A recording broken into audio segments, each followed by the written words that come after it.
जहाँ तक भारत का सवाल है, भारत में जो मुसलमानों के प्रति नफ़रत फैलाई गई, निश्चित रूप से पिछले 5 साल से, 25-30 साल से और 90 साल से खड़ी की गई है।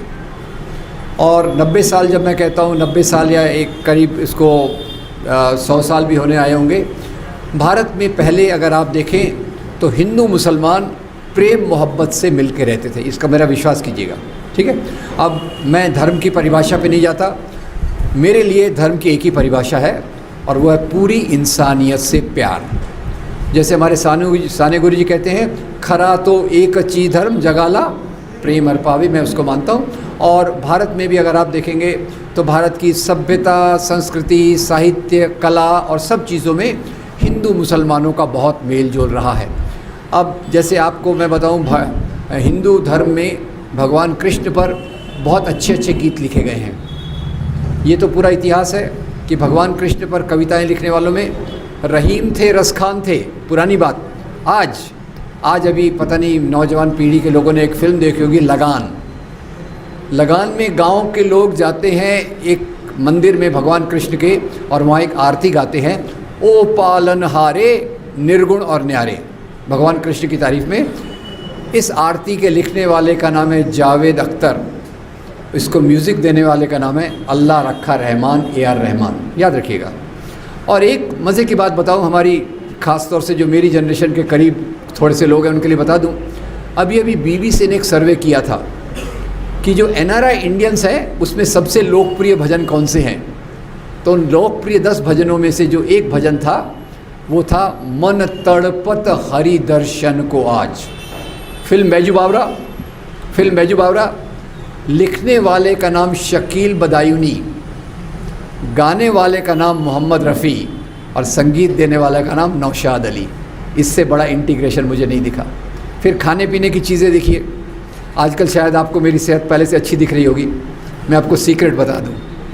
सीक्रेट ये है कि पिछले 6-8 महीने से मैं हैदराबाद में था, और हैदराबाद में तो खाने पीने की वो एक चीज़ मिलती है ना खास, क्या है, बिरयानी। मज़ा लिया बिरयानी का, हेल्थ भी अच्छी हो गई। उसके साथ मैंने रिसर्च भी कर डाला, बिरयानी आई कहाँ से, पता चला आई बिरयानी ईरान से। ईरान में इसको कहते हैं बिरयान, हमारे यहाँ मसाले ज़्यादा होते, डाले बन गई बिरयानी।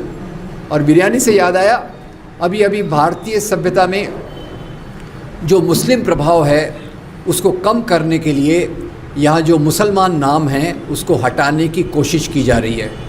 आपको याद होगा वो अयोध्या, फैज़ाबाद का नाम अयोध्या हो गया, इलाहाबाद का नाम प्रयागराज हो गया। तो एक जर्नलिस्ट साहब हमारे भारत के महान इतिहासकार इरफान हबीब के पास गए। इरफान हबीब साहब को पूछा, हुजूर ये क्या हो रहा है कि शहरों के नाम क्यों बदले जा रहे हैं, चीज़ों के नाम क्यों बदले जा रहे हैं। तो हबीब साहब ने कहा, देखो भाई ऐसा है कि भारतीय सभ्यता वो मिली जुली है, हिंदू मुसलमान क्रिश्चियन सब मिला हुआ है। इससे यहाँ जो मुस्लिम कंपोनेंट है उसको निकालने की कोशिश की जा रही है, ऐसा इरफान हबीब साहब ने कहा। बाद में हबीब साहब को थोड़ा मजाक सूझा, तो उन्होंने कहा भाई इनको नाम बदलने का इतना ही शौक़ है, तो सबसे पहले तो उन्होंने होम मिनिस्टर ऑफ इंडिया, क्या नाम है उसका, नाम बदलना चाहिए कि उसके नाम पे भी शाह है जो भी ईरान से आया। खैर पर्शियन का यहाँ बहुत प्रभाव है। तो ये मेल जोल की परंपरा में ये आग कहाँ से आई, और मेल जोल की परंपरा का उच्चतम आपको बिंदु बता दूं, और वह है 1857 की क्रांति। आपको याद होगा 1857 की क्रांति, चिंगारी लगाई मंगल पांडे ने, वॉर की लीडरशिप की बहादुर शाह जफ़र ने, बहादुर शाह के जफ़र के साथ ही तात्या साहब टोपे, नाना साहब पेशवा, झांसी की रानी। हिंदू मुसलमान मिलकर अंग्रेज़ों के खिलाफ लड़े, अंग्रेज़ों की सत्ता डगमगा गई। तो अब उन्होंने सोचा अगर यहाँ राज्य करना है तो कौन सी नीति लगाना पड़ेगा, फूट डालो और राज करो। तो उन्होंने राजाओं के राज्य को धर्म से जोड़ दिया। अब आपको बता दूं, यहाँ हिंदू राजा भी हुए हैं, मुसलमान राजा भी हुए हैं। महाराष्ट्र में जहाँ भी जाइए शिवाजी महाराज का गुणगान मिलता है, वेरी करेक्टली सो। आपको जानकारी दे दूं, शिवाजी महाराज के जो 18 बॉडीगार्ड थे उसमें से 12 बॉडीगार्ड मुसलमान थे। आज तो बताने की कोशिश की जा रही है कि शिवाजी महाराज मुसलमानों के दुश्मन थे, पर शिवाजी महाराज के साथ उनकी जो फ़ौज थी उसमें 35% मुस्लिम्स थे। एक ही बात पे मैं इसको आगे चलाऊंगा। शिवाजी महाराज के जो सबसे बड़े ऑफिसर थे उनका नाम था मौलाना हैदर अली। क्या करते थे वो? शिवाजी महाराज का गोपनीय कॉरेस्पॉन्डेंस देखते थे। दूसरी तरफ जो हिंदू मुसलमान राजाओं के बारे में बताया जाता है, एक उदाहरण आपने हमेशा याद रखना चाहिए, मेरे वीडियोस में ये मैंने बहुत रखा है और इसके उदाहरण को मैं हर जगह रिपीट करता हूँ। आपको याद होगा अकबर और राणा प्रताप की लड़ाई। अभी राजस्थान की किताबों में इसको बदल रहे हैं, कह रहे हैं कि भाई अकबर और राणा प्रताप की लड़ाई में राणा प्रताप जीत गए, अकबर हार गए। मैंने कहा चलो ये तो बड़ा अच्छा रिसर्च हो रहा है, रिसर्च भी इसमें भी रिसर्च होता है, सच को झूठ कैसे बचाने का। फिर मैंने कहा ठीक है, आपको जिसको जिताना जिता दो, हराना हरा दो, मुझे कोई प्रॉब्लम नहीं है, क्या फ़र्क पड़ता है। पर इसको हिंदू मुसलमान की लड़ाई मत बताओ, ये मैं बताना चाहता हूँ। तो आपको बताऊँगा, अकबर की फ़ौज में जो हल्दी घाटी में आई थी, अकबर की फ़ौज में अकबर खुद नहीं आए थे। तो सेना का लीडर कौन था? सेना का जो लीडर थे उनका नाम था राजा मान सिंह। और राणा प्रताप की सेना में जो उनके बड़े जनरल थे उनका नाम था हकीम खान सूर। तो इतनी मिली जुली सभ्यता, संस्कृति, साहित्य, कला, राजनीति में अंग्रेज़ों ने जब फूट डालने की कोशिश की, और वो इसलिए कामयाब हो सके क्योंकि यहाँ कुछ कम्युनल स्ट्रीम्स थे। भारत में आज़ादी के आंदोलन के दौरान, पहली बार आपको बता दूँ, आज़ादी का आंदोलन, colonial period, British period, British यहाँ आते हैं व्यापार के बहाने, राज करते और हमारी संपत्ति को लूट कर ले जाते हैं। एम आई राइट और रॉन्ग? ठीक है, लूट कर ले जाते और साथ में कुछ सोशल चेंजेस लाते हैं। ये सोशल चेंजेस क्या है? एक तरफ ट्रांसपोर्ट, जिसको मैं कहूँगा रेल, दूसरी तरफ communication, telephone, telegraph, postal system, जिसको मैं कहूँगा मेल, तीसरी तरफ modern education, modern judicial system, modern jail. तो क्या हो जाएगा? तीसरा जेल। तो तीन क्या हो जाएंगे? रेल, मेल और जेल। समाज बदला, समाज कभी स्थिर नहीं रहता, समाज बदलता रहता है। 40 साल पहले इंफॉर्मेशन टेक्नोलॉजी को हम नहीं जानते थे, आज हमारे आधे नौजवान कोशिश कर रहे हैं आईटी सेक्टर में जाके प्राइवेट में कम से कम नौकरी तो मिलेगी, सरकार में तो वैसे ही नौकरियां नहीं है और है भी तो मिलती नहीं है, चलो वो इंफॉर्मेशन टेक। तो समाज बदलता रहता है। ये बदलाव के साथ 3 नए वर्ग, social classes came into being. ये 3 नए वर्ग कौन से थे? नंबर 1, व्यापारी उद्योगपति, टाटा, बिरला, बजाज, सिंघानिया, डालमिया। इन्होंने फैक्ट्रियां डाली, फैक्ट्रियों में काम कौन करेगा? मजदूर वर्ग। और तीसरा, मॉडर्न एजुकेटेड क्लासेस। तो इनको मैं कहता हूँ राइजिंग क्लासेस, उभरते हुए वर्ग। थोड़ा मैं फास्ट जा रहा हूँ पर I hope you are able to get it. Rising classes. अब पुराने राजा नवाबों का क्या होगा? राजा नवाबों का पावर कम हो रहा है, उनको मैं कह रहा हूँ डिक्लाइनिंग क्लासेस। डिक्लाइनिंग, इसमें हिंदू राजा, मुसलमान नवाब सब मिले जुले। खैर, अब राइजिंग क्लासेस, उभरते वर्गों में से 3 प्रकार के पॉलिटिकल संगठन आते हैं और डिक्लाइनिंग क्लासेस से भी 3 प्रकार के पॉलिटिकल संगठन आते हैं। केवल मैं रफली बता रहा हूँ। राइजिंग क्लासेस में एक पहला आता है शहीद भगत सिंह, उनके ऑर्गेनाइजेशन का नाम आप जरा रजिस्टर करके रखिए, नौजवान भारत सभा। दूसरे अपने आते हैं भीमराव बाबा साहब अम्बेडकर, ऑर्गेनाइजेशन का नाम रखिए रिपब्लिकन पार्टी ऑफ इंडिया। और पूरे देश के जंग आज़ादी की लीडरशिप करने के लिए एक आंदोलन खड़ा होता है, जिसके 4 लोगों के नाम मैं आपके पास रख रहा हूँ और आप मेहरबानी करके इस पार्टी का नाम मुझे बताइएगा। मैं उसके लिए वोट मांगने नहीं आया, डोंट वरी, वैसे ही आप उसको वोट देते रहते हैं, वो हारती रहती है, वो बात अलग है, पर उसका नाम मुझे बता दीजिए। 4 व्यक्ति कौन है? मौलाना अबुल कलाम आज़ाद, एनी बेसेंट, सरदार बलदेव सिंह, मोहनदास करमचंद गांधी। पार्टी का नाम एक बार बोल दीजिएगा, चुनाव नज़दीक है, ठीक है। चलिए, 3 पार्टीज़ का एक पैटर्न याद रखिए। अब इधर के लोगों में राजा, नवाब, ज़मींदार, जागीरदार शुरू में थे, बाद में कुछ पढ़े लिखे वकील, upper middle class, upper caste के लोग आ गए और इसमें से भी 3 पार्टियां बनी। पहले व्यक्ति का नाम है मोहम्मद अली जिन्ना, पार्टी का नाम याद होगा आपको, मुस्लिम लीग। दूसरे हमारे महाराष्ट्र में जिनको वीर कह के उनको बड़ी बड़ी मालाएं पहनाते हैं, आपके शहर में तो बड़ा मेमोरियल आज मैंने देखा, मैंने कहा औरंगाबाद भी गया। खैर, उनको वीर कहते हैं। अंग्रेज़ों की जेल में थे जनाब, जेल में उनको लगा जेल तो पिकनिक की जगह है, उसके बदले उनको काम करना पड़ रहा है। बोले बहुत तकलीफ़ हुई, तकलीफ़ के साथ साथ परिवर्तन हो गया, माफ़ीनामा लिखकर अंग्रेज़ों को दे दिया। अंग्रेज़ों ने बोला ठीक है जाओ, छोड़ो, हमारे प्रति वफादार और छोड़ो। और उसका नाम आपने गेस कर लिया होगा, विनायक दामोदर सावरकर, आप उनके पुतले बना रहे। खैर, आके कौन सी पार्टी ज्वाइन की उन्होंने? हिंदू महासभा। ख्याल किया आपने? मुस्लिम लीग, हिंदू महासभा, इधर क्या है? नौजवान भारत सभा, रिपब्लिकन पार्टी ऑफ इंडिया, भारतीय राष्ट्रीय कांग्रेस। नाम में क्या रखा है? नाम में बहुत कुछ रखा है। इधर के नाम देख लीजिए जो सब लोगों को मेल जोल करके चल रहे हैं, और इधर के नाम मुस्लिम या हिंदू। याद रखिए, इन लोगों को मज़हब से कोई लेना देना नहीं था, ये मज़हब के नाम पे सियासत कर रहे थे। Please note that. इसलिए मोहम्मद अली जिन्ना की लाइफ आप पढ़ लीजिएगा। विनायक दामोदर सावरकर, जिस गाय के नाम पर आज इतने मुसलमानों को मारा जा रहा है, जिस गाय के नाम पर इतनी गायों को तकलीफ़ दी जा रही है, विनायक दामोदर सावरकर कहते थे ये गाय को क्या पवित्र पशु मानते हो? गाय तो एक उपयोगी पशु है। तो मुस्लिम लीग, हिंदू महासभा, और इसी के चलते एक और ऑर्गेनाइजेशन आया इसी तरफ, और वो ऑर्गेनाइजेशन का नाम भी आप मुझे बताने वाले हैं, क्योंकि आपको पता है पहले वो हाफ पैंट पहनते थे, आजकल फुल पैंट पहनते हैं। आरएसएस। आरएसएस को कौन सा राष्ट्र चाहिए? हिंदू राष्ट्र चाहिए।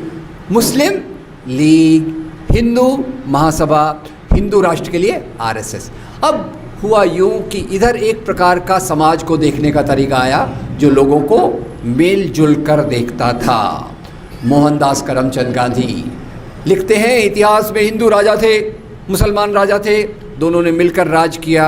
हिंदू मुसलमान राजाओं के अंडर में खुश थे, मुसलमान हिंदू राजाओं के अंडर में खुश थे, गांधी लिखते हैं। और इधर जो इतिहास का तरीका आया उसमें मुस्लिम लीग ने कहा ये हिंदू तो बड़े कायर हैं, राज तो हमने किया। आपको बता दूं, मुसलमानों ने राज नहीं किया, ना हिंदुओं ने राज किया। राज किया मुसलमान राजाओं ने, राज किया हिंदू राजाओं ने। हमको गलत फहमी होती है कि हिंदुओं का राज था।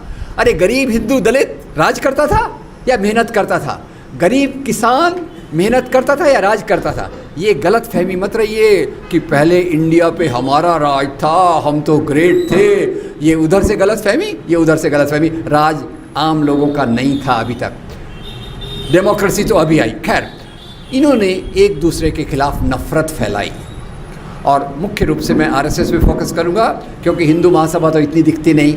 वो खैर लास्ट टाइम हिंदू महासभा ज़्यादा दिखी जब महात्मा गांधी की हत्या हुई, नाथुराम गोडसे। कौन सी पार्टी में था उस समय? हिंदू महासभा।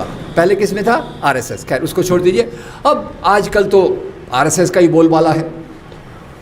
जो पार्टी पावर में है उसके ज़्यादातर लोग आरएसएस के प्रचारक हैं।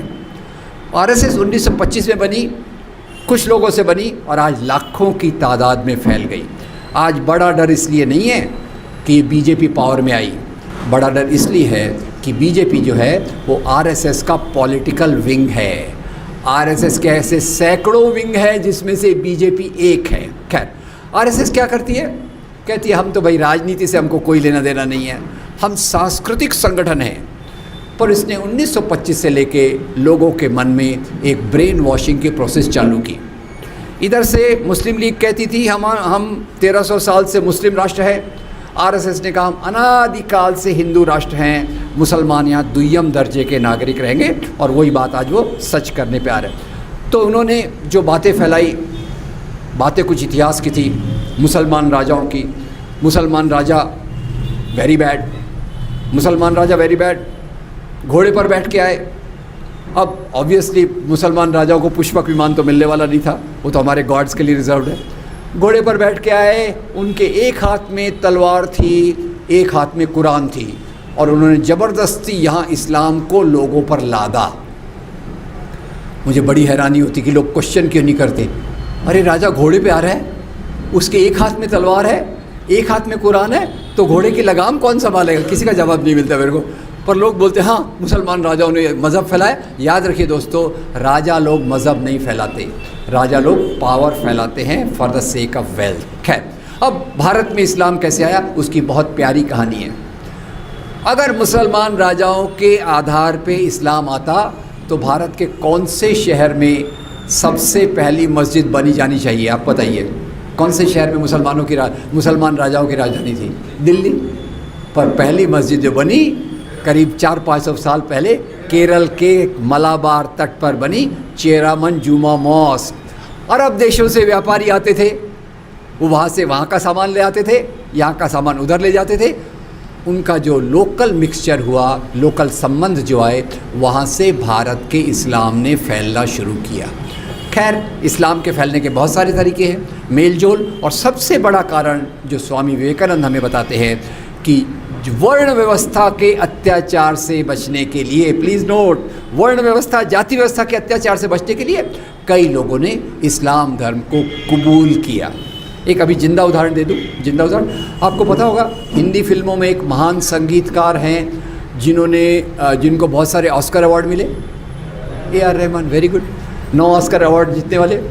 और उनका शुरू का नाम, वो शुरू में मुसलमान नहीं थे, उनका पहला नाम था दिलीप कुमार। दिलीप कुमार से AR रहमान कैसे बने?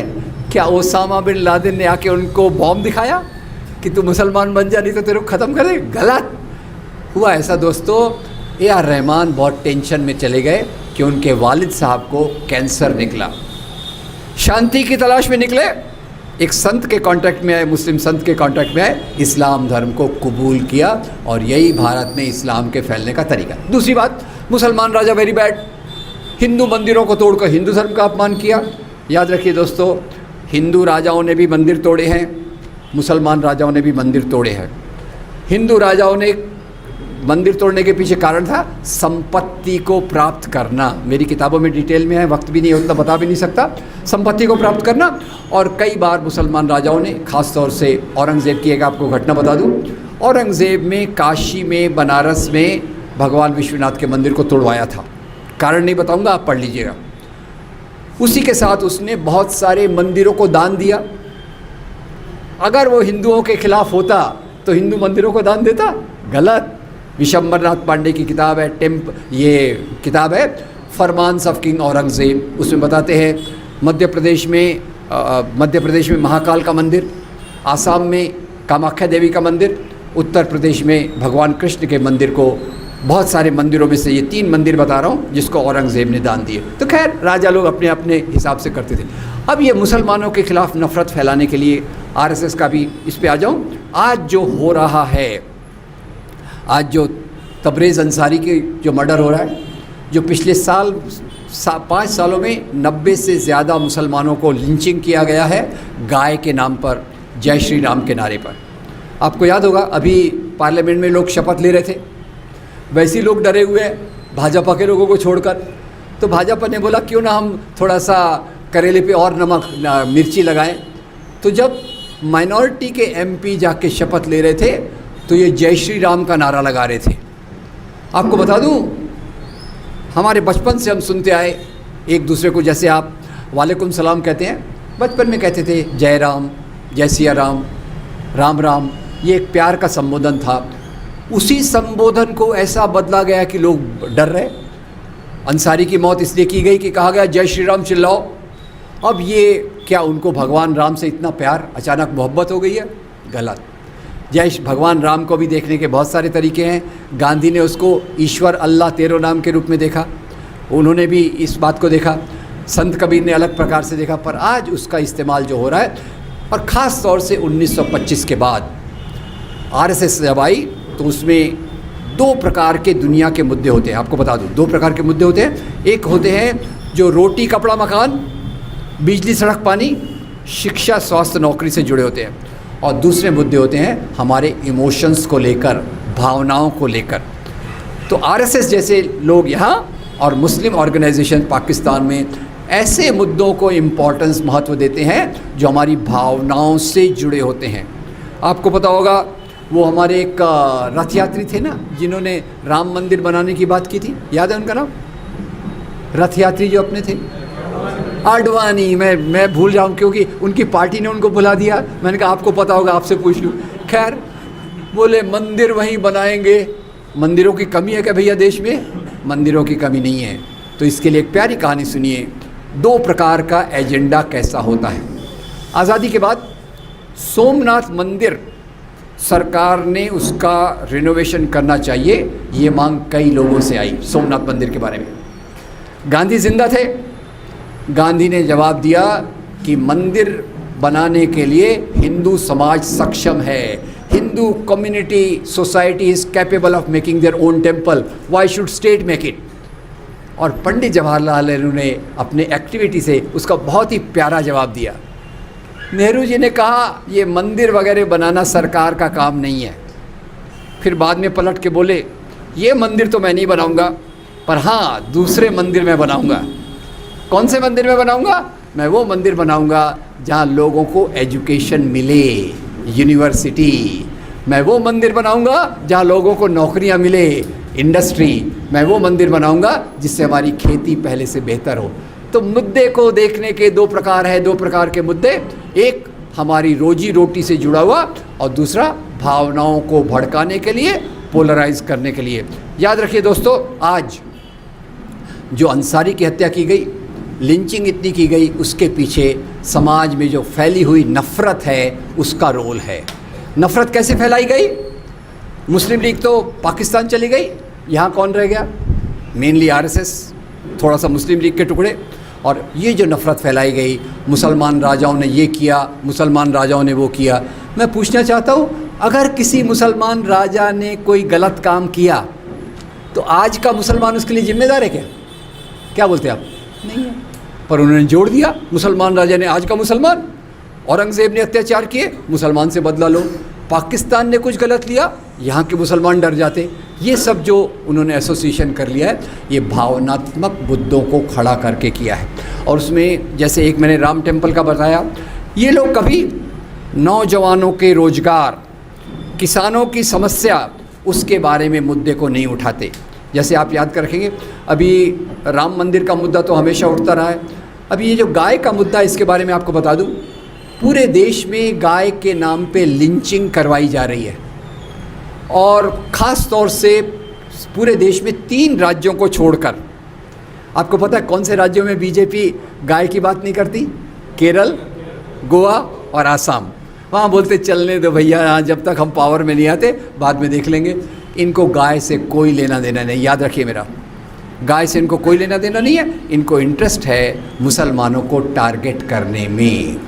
कई वो स्टेट्स में जहाँ बीजेपी पावर में आई, इन्होंने गौशालाएं खड़ी की, काउ शेल्टर्स। उसमें सैकड़ों गाय भूख से, कीचड़ से, गोबर में लथपथ होकर मर गई। इसमें एक आपको मज़ेदार किस्सा बताना चाहूँगा जो मैं हर जगह बताता हूँ। इनको गाय से कोई लेना देना नहीं है। और जैसे मैंने सावरकर का बताया, सावरकर ने तो कहा था गाय एक उपयोगी पशु है। आपको याद होगा ये मज़ेदार किस्सा जो मैं बताना चाहता हूँ, ये हमारे एक प्राइम मिनिस्टर से जुड़ा हुआ है। नाम आप बताएंगे। एक प्राइम मिनिस्टर थे जो कविताएं भी लिखते थे शायद, अटल बिहारी वाजपेयी। उनकी मैं बायोग्राफी पढ़ रहा हूँ, हार नहीं मानूंगा, ये उनके किताब का टाइटल उस पर लिखी हुई। तो बोले एक बार अटल जी अमेरिका गए, भाषण देने के बाद खाना खाने बैठे। तो जब खाना खा रहे थे तो उनके पड़ोस के दोस्त ने कहा, हेलो आप क्या कर रहे हो? आप जो खा रहे हो ये तो बीफ है। अटल जी को कोई तकलीफ नहीं हुई, हंस दिए, बोले बीफ है ना, इंडियन गाय का थोड़ी है, अमेरिकन गाय का चलता है, नो प्रॉब्लम। खैर, ये इनके जो मुद्दे उठाए जाते हैं उसके पीछे की हकीकत है। पर सवाल ये है, हकीकत जो भी हो, इनका मुख्य उद्देश्य आपको बताना चाहूँगा। मैंने बताया इधर से उभरते वर्ग के लोग, इधर से डूबते वर्ग के लोग। इधर मैंने एक व्यक्ति का नाम जो लिया था, फिर से दोहराऊंगा, उनका नाम है भीमराव बाबा साहब अम्बेडकर। इधर से मैं एक व्यक्ति का नाम बताऊंगा, उसका नाम है के सुदर्शन। नाम सुना है आपने? सुना है? आपने सुना है तो ठीक है, नहीं सुना तो भी चलता है। वो आरएसएस के मुखिया थे, ऐसे नाम ज़्यादा सुनने की कोई ज़रूरत नहीं, ठीक है। अब 2000 में आरएसएस के मुखिया बने। उन्होंने आरएसएस का मुखिया बनने के, सरसंघ चालक बनने के बाद कहा कि भारतीय संविधान, भारतीय कॉन्स्टिट्यूशन विदेशी है, विदेशी। अब आपको यहाँ एक और मज़ेदार बात बता दूँ, ये देशी विदेशी क्या होता है मुझे नहीं पता। मुझे लगता है पूरा मानवता, पूरी मानवता, ये पूरी दुनिया की है। मज़हब में देशी विदेशी नहीं होता, ऐसा मेरे ख्याल से। मॉरलिटी में देशी विदेशी नहीं होता। हाँ, एक चीज़ में देशी विदेशी होता है, वो कुछ लोग जो शाम को एंजॉय करते ना, उसको छोड़ के और मुझे कोई देशी विदेशी नहीं पता। एनीवे, तो बोले भारतीय संविधान विदेशी मूल्यों पे बना है, इसको फेंक दिया जाना चाहिए और एक ऐसा संविधान लाना चाहिए जो भारतीय धर्म ग्रंथों के आधार पे बना हो। याद रखिएगा। अब इधर से मैं ला रहा हूँ डॉक्टर अम्बेडकर को। डॉक्टर अम्बेडकर ने बराबरी के लिए, लोकतांत्रिक मूल्यों के लिए चौदार तालाब का आंदोलन किया, कालाराम मंदिर का आंदोलन किया और साथ में उन्होंने एक किताब जलाई। कौन सी किताब थी? मनुस्मृति। मनुस्मृति को जलाते समय बाबा साहब ने कहा होगा, मनुस्मृति में शूद्र और स्त्रियों की गुलामी के कानून दिए हैं। मनुस्मृति में शूद्र और स्त्रियों की गुलामी के कानून दिए, ये कानून मुझे मंजूर नहीं है, इसलिए मैं इस किताब को जला रहा हूँ। और वही बाबा साहब बाद में जाकर भारतीय संविधान की ड्राफ्टिंग कमेटी के अध्यक्ष बने। तो ख्याल कीजिए बाबा साहब क्या कर रहे हैं, मनुस्मृति को जला रहे, भारतीय संविधान को बना रहे। और ये जो धर्म के नाम का पॉलिटिक्स है वो क्या चाहता है, संविधान को हटाओ और पुराने मूल्य जो मनुस्मृति में है उसको छुपे तरीके से, चालाक तरीके से, आधुनिक रूप से आज लाओ। खैर हम जहाँ खड़े हैं, सवाल तो ये होता है इतना एनालिसिस करके भी क्या होगा। मुद्दा तो ये है, वो नहीं ज़्यादा ठंडा है, वो मैं ले लेता हूँ। नहीं रंदी मिल गया, ठीक है, शुक्रिया। उधर से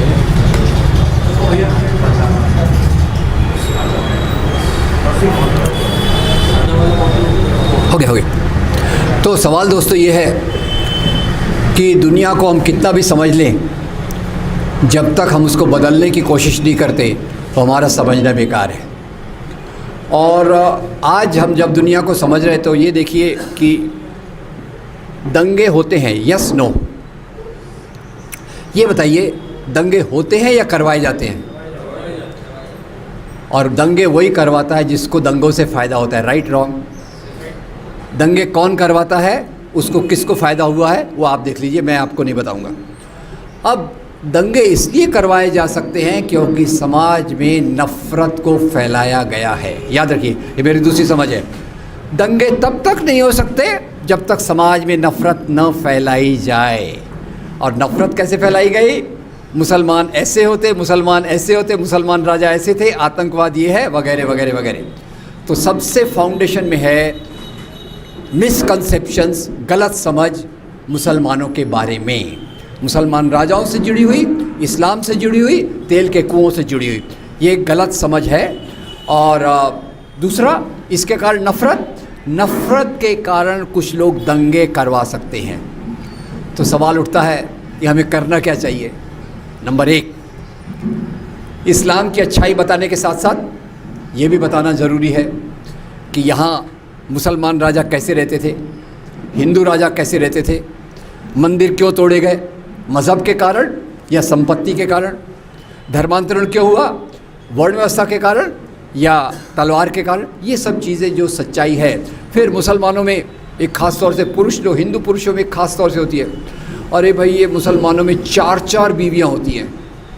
अब इसकी सच्चाई समाज में कौन ले जाएगा कि polygamy, incidence of having more than one wife is equal in Hindus and Muslims. 1990 का मैं स्टैटिस्टिक बता रहा हूँ आपको। अब ये ट्रिपल तलाक का मुद्दा आ गया, वेरी इंपॉर्टेंट, ट्रिपल तलाक वेरी इंपॉर्टेंट। पर 2011 के स्टैटिस्टिक्स के अनुसार 24 लाख महिलाओं को उनके हस्बैंड्स ने चुपचाप छोड़ दिया। और उन छोड़ने वालों में एक बड़ा व्यक्ति भी है, उसका मैं नाम नहीं लूँगा, राइट? उसके लिए कोई कानून है क्या? ये सब सोचिए, ये कानून जानबूझ के बनाए जा रहे हैं, छेड़खानी करने के लिए बनाए जा रहे हैं। और ये जो नफ़रत समाज में फैलाई गई है, मैं आपसे पूछना चाहूँगा, आप लोग ज़्यादा मुसलमान हैं, इसके लिए हम क्या कर सकते हैं? सेल्फ एडवर्टीज़मेंट, एक मैं छोटी सी किताब लाया, मैंने डॉक्टर साहब को बताया था कि ये किताब है, उसमें मैंने ऐसे 69 क्वेश्चंस लिए हैं और उसकी सच्चाई बताने की कोशिश की है। ये वेबसाइट पे भी धीरे धीरे उपलब्ध हो जाएगी। तो मैं आपसे अपील करूँगा कि हमें खुद का जीवन तो जीना चाहिए, पर अपनी कम्युनिटी को भी वक्त देना ज़रूरी है, अपने समाज को भी वक्त देना ज़रूरी है, अपने वतन को भी वक्त देना ज़रूरी है। और वो वक्त नौजवानों के रूप में, आपके रूप में, जो भी वक्त दे सके, समाज में एक मोहब्बत का जज्बा पैदा करना ज़रूरी है। ये मोहब्बत का जज्बा हम कैसे पैदा कर सकते? जो हमारा मज़हब है, जैसे मैंने बताया, मज़हब तो मोहब्बत का दूसरा नाम है, ऐसा मैं समझता हूँ। तो इसको कैसे करेंगे आप लोग सोचिएगा। ये आपके लिए मैं होमवर्क दे रहा हूँ कि समाज में जो मुसलमानों के बारे में बार बार नफ़रत फैलाई जाती है, कभी अज़ान के नाम पे, कभी वो जो कब्रगाह के नाम पे, ये जो चीज़ है उसका एक साइंटिफिक रैशनल आंसर जो हम समाज तक अलग अलग मीडियम से ले जा सके। वो यूट्यूब का माध्यम हो सकता है, सोशल मीडिया का माध्यम हो सकता है, पब्लिकेशंस हो सकते हैं, उसके माध्यम से कैसे। नंबर 1। नंबर 2, हिंदू मुसलमानों के बीच में नफ़रत की दीवार खड़ी की गई है। एम आई राइट और wrong? I will be happiest person to prove wrong. पर वो दीवार खड़ी की गई है, उस दीवार को तोड़ना ज़रूरी है। और मोहब्बत के जो पुल हमारे अंग्रेज़ों के आने के पहले थे, मोहब्बत के वो पुल जिसका रिप्रेजेंटेशन मौलाना अबुल कलाम आज़ाद करते हैं, जिसका रिप्रेजेंटेशन मोहनदास करमचंद गांधी करते हैं, ऐसे मूल्यों को समाज में लाना ज़रूरी है। तो आपके ईद के मौके पे दूसरे लोग आपके गले मिले, दिवाली के मौके पे आप उनके गले मिले, क्रिसमस के मौके पे उनके गले मिले, और समाज में कुछ ऐसा कंस्ट्रक्टिव करें कि हम दूसरी कम्युनिटी के लिए मददगार सिद्ध हों। उनकी ज़रूरत है, हम खड़े हों। जैसे मुझे एक सिख कम्युनिटी की एक बहुत अच्छी बात अभी याद आई। आपको याद होगा, रोहिंग्या मुसलमानों को परेशान किया जा रहा था, तो सबसे पहले कौन आया उनके लिए लंगर लगाने के लिए? सिख कम्युनिटी के लोग आए। ये काम हमारा है। हमारी कम्युनिटीज़ में जो इस प्रकार की चीज़ें हो रही हैं, उसको अपना कंस्ट्रक्टिव प्रोग्राम लेके चलना ज़रूरी है। और आखिरी 2 बातें। नंबर 1, मैं मानता हूँ कि समाज बदल सकता है केवल जमहूरियत के रास्ते से।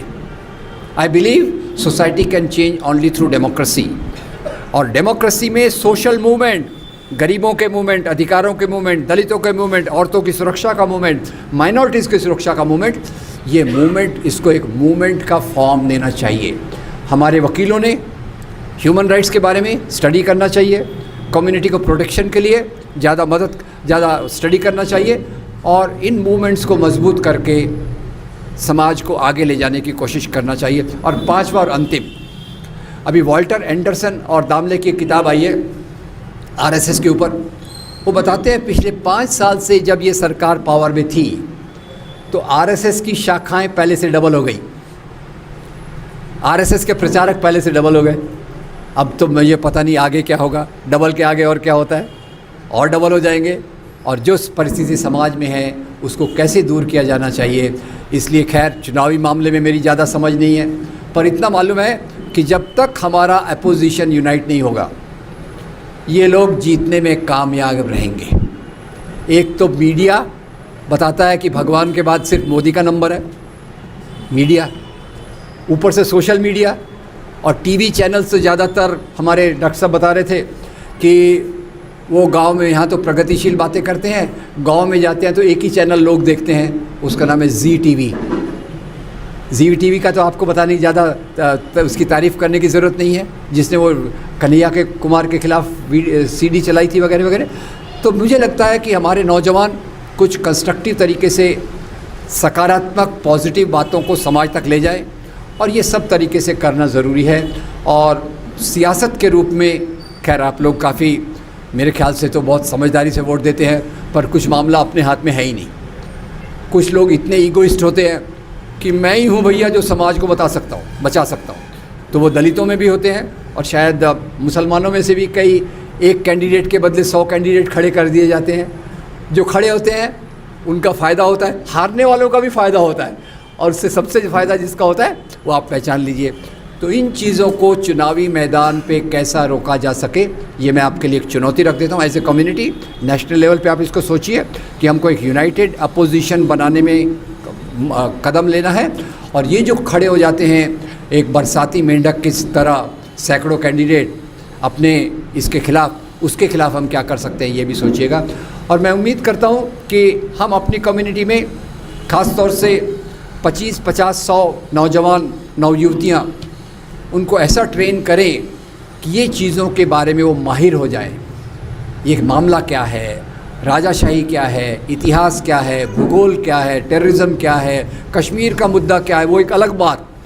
मामला कश्मीर का पाकिस्तान और अमेरिका के कारण, और उसका दोष यहाँ के मुसलमानों को। तो ये सब मुद्दों को समझने के लिए अगर आप 25-50 नौजवान यूथ को तैयार करें, 1-2 दिन का वर्कशॉप रखें, एक प्रॉपर तरीके से हम समझने की कोशिश करें हमारे समाज का इतिहास क्या था, और उस समझ के साथ ये यूथ समाज में अपना वक्त देकर समाज में इंटीग्रेशन करके एक बेहतर समाज बनाने की कोशिश करें। इसी के साथ मैं अपनी बात समाप्त करता हूँ। Thank you very much.